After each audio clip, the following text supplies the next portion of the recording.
my fellow Americans, it has been the honor of my life to serve you.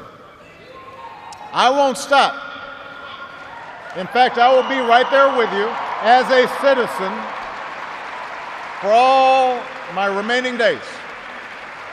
But for now, whether you are young or whether you're young at heart, I do have one final ask of you as your president. The same thing I asked when you took a chance on me 8 years ago. I'm asking you to believe, not in my ability to bring about change, but in yours.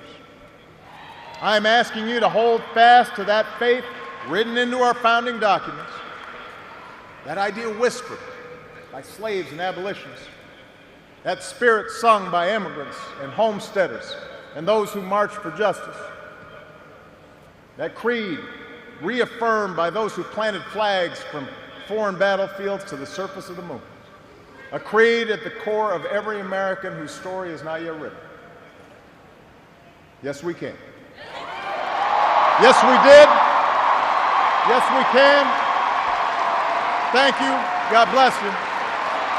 May God continue to bless the United States of America. Thank you.